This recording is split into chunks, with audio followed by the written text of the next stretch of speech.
तत्सवितुर्वरेण्यं भर्गो देवस्य धीमहि धियो यो नः प्रचोदयात्।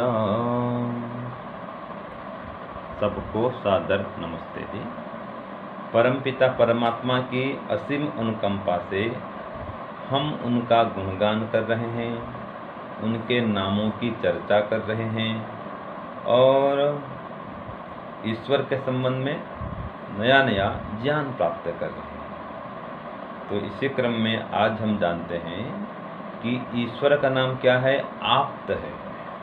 तो ईश्वर को आप्त क्यों कहते हैं? उसका नाम आप्त क्यों है? हम विचारते हैं, पढ़ते हैं। तो इसमें आगे आया आप्तरे व्याप्तो। इस धातु से आप्त शब्द सिद्ध होता है। यह सर्वान् धर्मात्मन आपनोति व सर्वधर्मात्मभिराप्यते छलादिरहितः स आप्तः।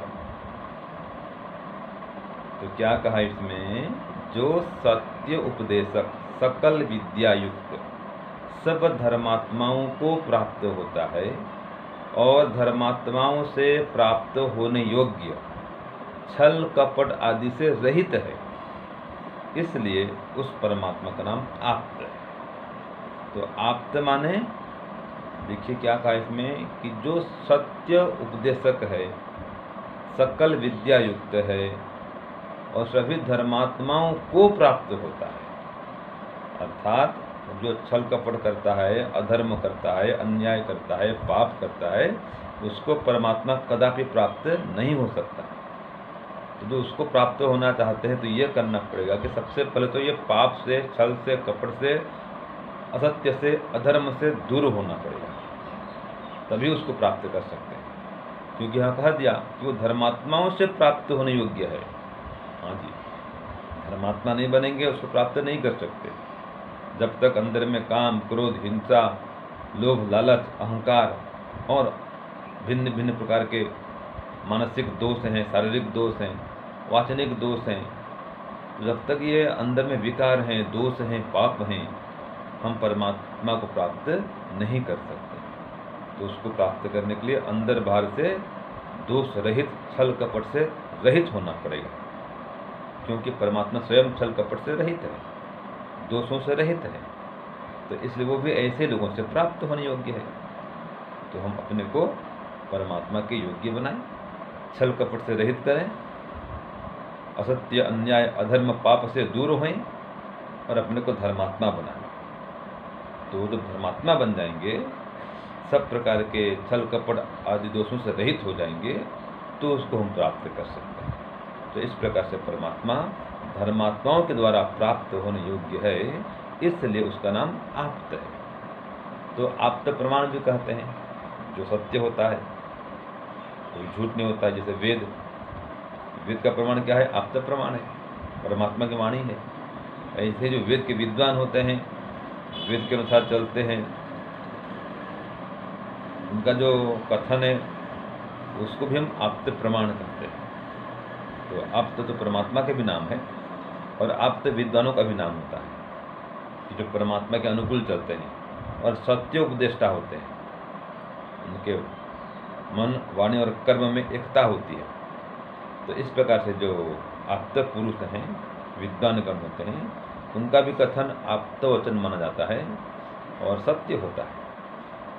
परम पिता परमात्मा तो आप्त है ही, क्योंकि उसका वचन भी सत्य होता है। वेद वाणी सत्य वाणी है, सत्य वचन।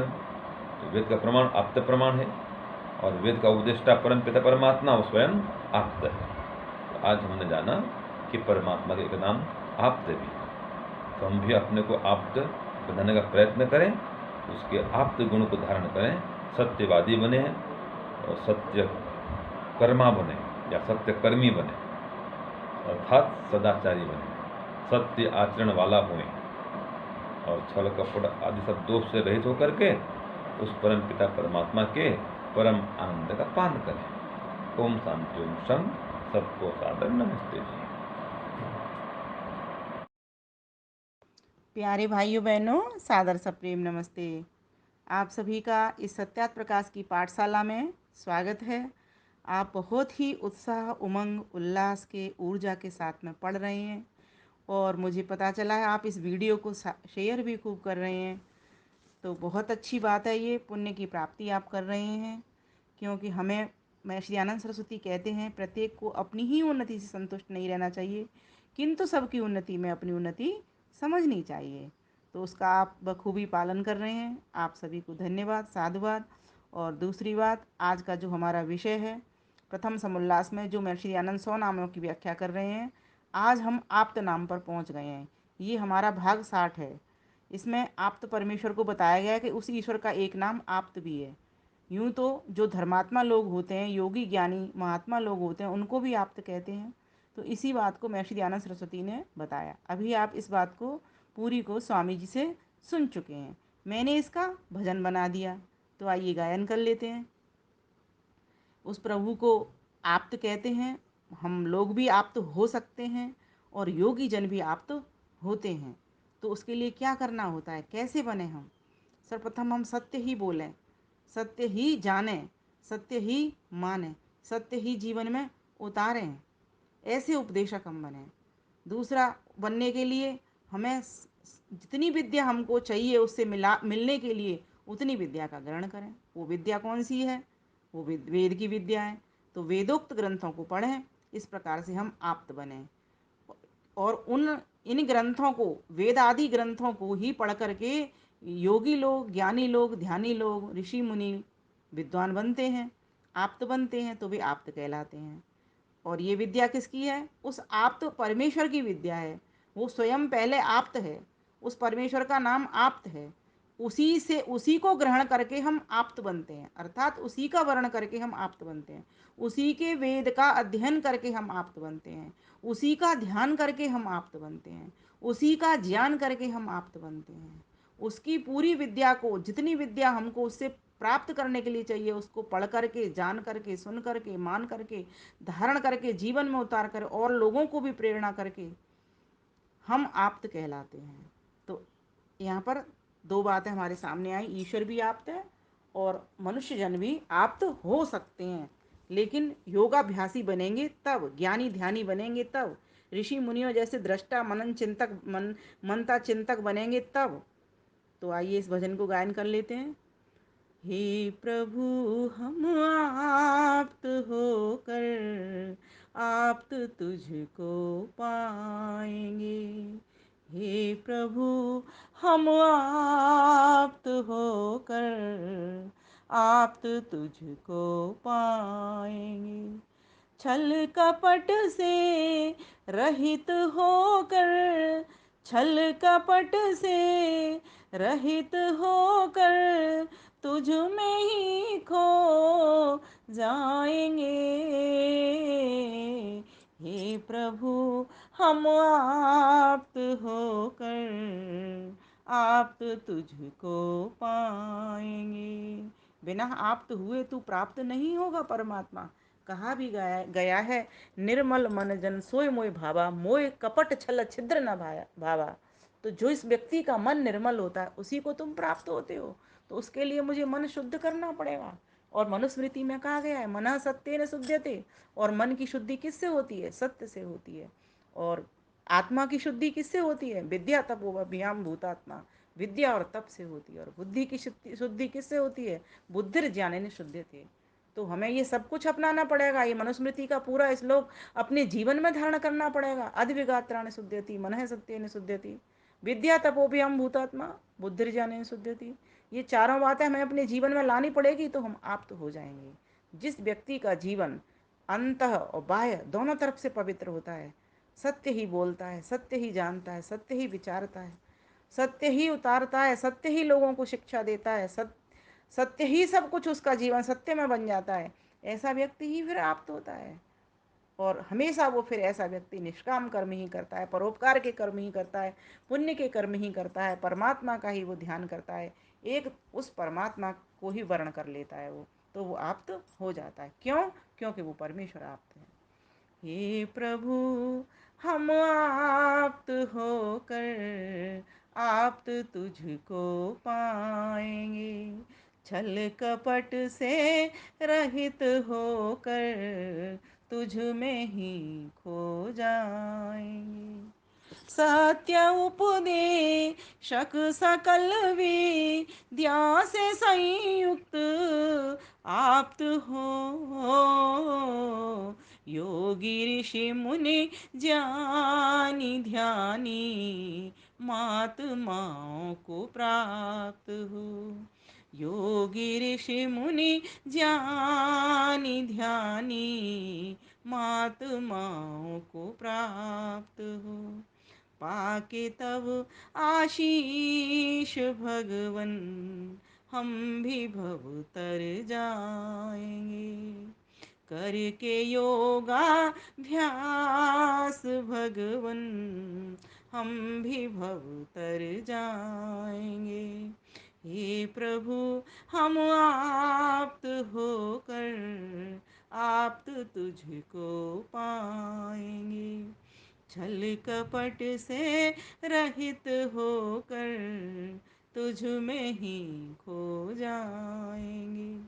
तेरा आनंद पाएंगे। देखा हमने योगियों को देते हुए तुमको शरण। प्राप्त होने योग्य उनसे शुद्धात्मा जो संत जन। प्राप्त होने योग्य उनसे शुद्धात्मा जो संत जन।